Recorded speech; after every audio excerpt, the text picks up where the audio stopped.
Persis seperti namanya, genetik modifikasi merupakan pengubahan atau memperbaharui suatu organisme dengan memodifikasi genetik yang terdapat di dalam organisme tersebut.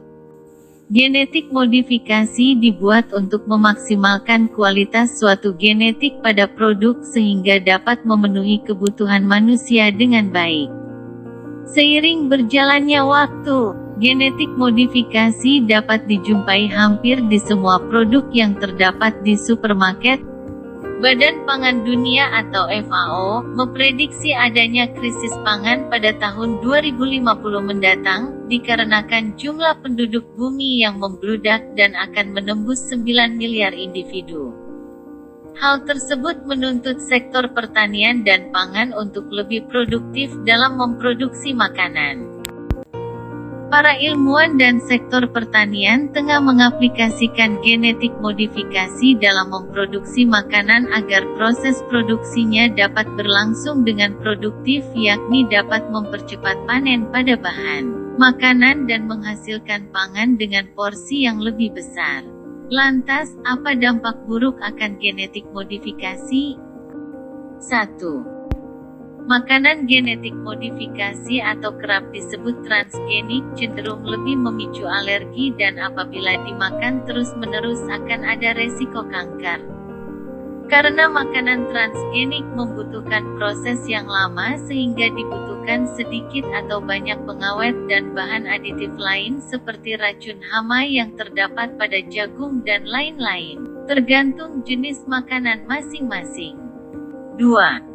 Kekerasan terhadap hewan juga ditemukan dalam proses genetik modifikasi. Beberapa obat telah melalui genetik modifikasi dalam penyesuaian DNA pasien.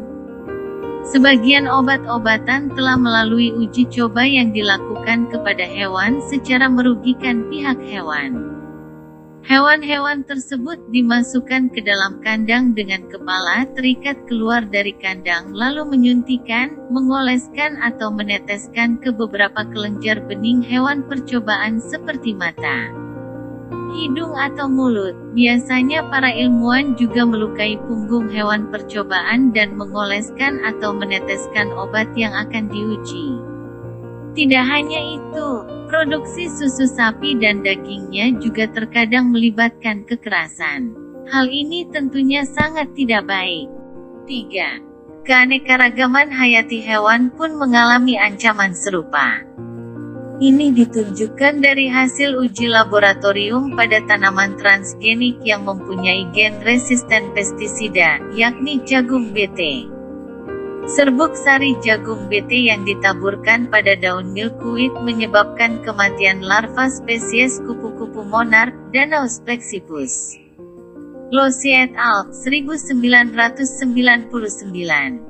Hasil uji ini didukung oleh penelitian yang dilakukan oleh Hansen dan Obricki, 1999, dengan memberi makan larva kupu-kupu monarch dengan daun milkweed yang diambil di sekitar ladang jagung BT.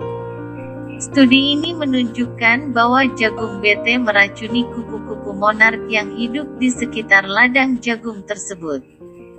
Kematian organisme non-target ini dikhawatirkan akan mengganggu keseimbangan ekosistem akibat musnahnya keanekaragaman hayati kupu-kupu tersebut.